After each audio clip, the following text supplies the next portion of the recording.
So I had an agent reach out to me on Facebook, and it was easier to cut a video. But here's his message with his question, and here's my answer. Hope it helps. Later. What up, man? So to answer your question, what is my rebuttal when they say I didn't fill that out on Facebook or coming over? First, let me say, if I have I'm assuming you got the $1.50 leads, but just that's what I assume you mean by the aged ones. But whatever they are, say there's 100 of them, 50 of them, whatever the number is. I want to see how quick I can get. If I have 100, how quick can I get 50 to pick up the phone? Right? And I want to do that as quick as possible. I don't want to drag that out. I don't want it to take me 3 days. I want to knock it out in 6 hours, 4 hours. You know what I mean? Knock it out. Which means you need to dial at a quick pace and understand this thing is I always tell the story. When I was a kid, my mom used to hide Easter eggs, and most of them had candy in them. But every once in a while, she would put 50 cents in one. And I used to run around and just look, and there weren't many of them had money in them. We didn't have it like that. So every once in a blue moon, there'd be 50 cents in or something. So I'd run around like a madman picking up eggs, and I would just shake it, listen for change, and if it wasn't change in it, I put it down and kept moving. I didn't get upset there wasn't change in it. I didn't slow down looking for eggs with change in it. I didn't get frustrated. I didn't boo-hoo. I just was running around looking for eggs with money in it. And majority of them had candy, but at the end maybe I'd have a couple bucks, whatever it was. And that excited me. I was 6 or 8 at the time, remembering this deal. And I've always looked at this the same way, whether on the phone or in homes, and certainly I want to help people, yes, but on the phones, man, with 100 age leads, I'm not trying to get them all to say yes. I'm just trying to shake them, man, and find the ones that say yes, right? And who gives a crap? You get candy in the other ones, whatever. And you know what I mean? In my deal, I wasn't mad at it. I'd eat some candy I liked, some I didn't, but I liked money more than candy. And obviously we like people to say yes more than no, but the reality is we got to go through them to get the yeses. So, 1, stop being emotional about the ones that don't say what you want them to say. 2, certainly learn how to get better at it, and my advice is to you is to learn how to say things in a way that better prevent the issue you're dealing with than whatever to overcome it. For instance, the easiest way for me is dealing with, I remember a lot of people used to say to me, can't you just mail it? Or essentially the same thing you said, why do you gotta come over? And so I changed my phone script to explain why I gotta come over before they asked. So, John called from the benefit center, and this will also go into the I didn't fill it out, right? My goal there is to, 1, tell them why I have to come over before they ask, and 2, to give them some information that is verified, and only they could have put, to have less people say it wasn't them. Not that it works 100% of the time. None of this crap does, but it helps.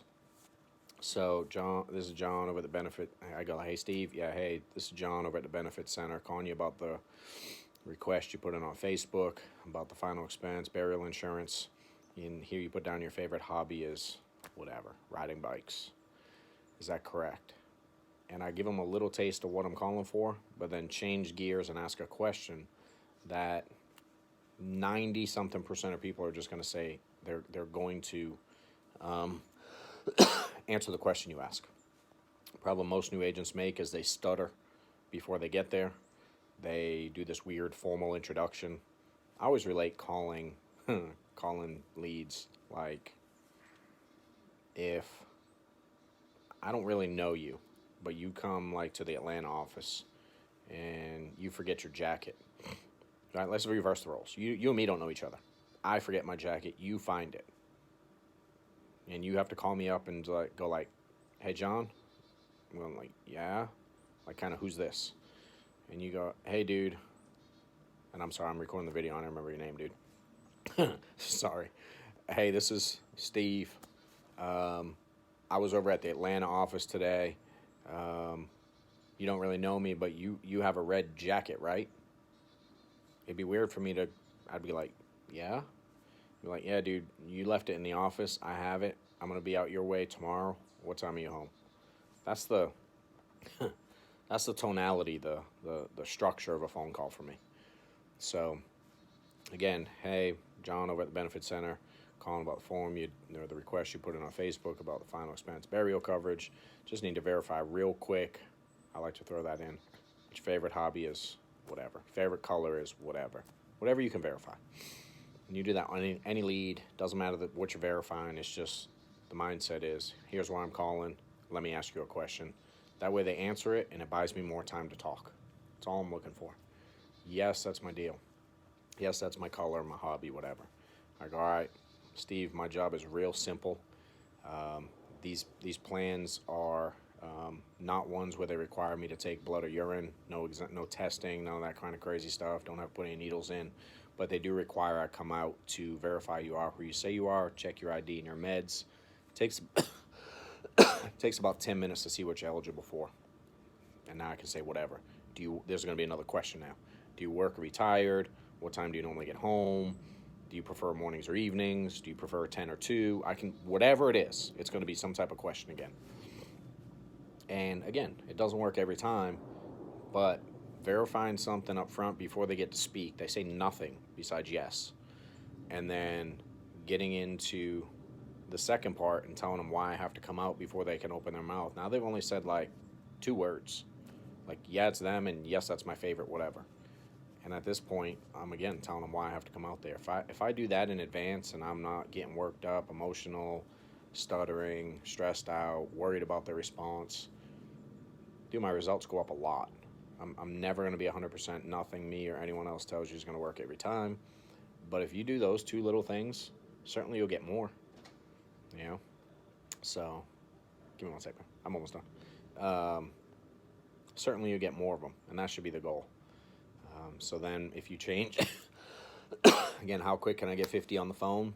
Maybe I get 50 to pick up, and it works 15 times, 10 times. You know what I mean? You have 10 appointments that let you come over, putting $150 in. Dude, life is grand, you know? And then the 50 you don't get, dial them again. Dial them the next day, the next dial day, later in the evening, whatever it is.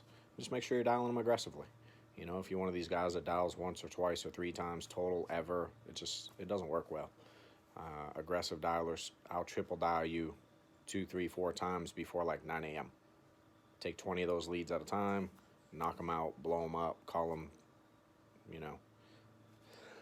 8, 10, 12 times within an hour and a half period. Then move on to your next 20 leads. Do the same thing. It's the way the best ones do it. So hopefully that helps, dude. Later.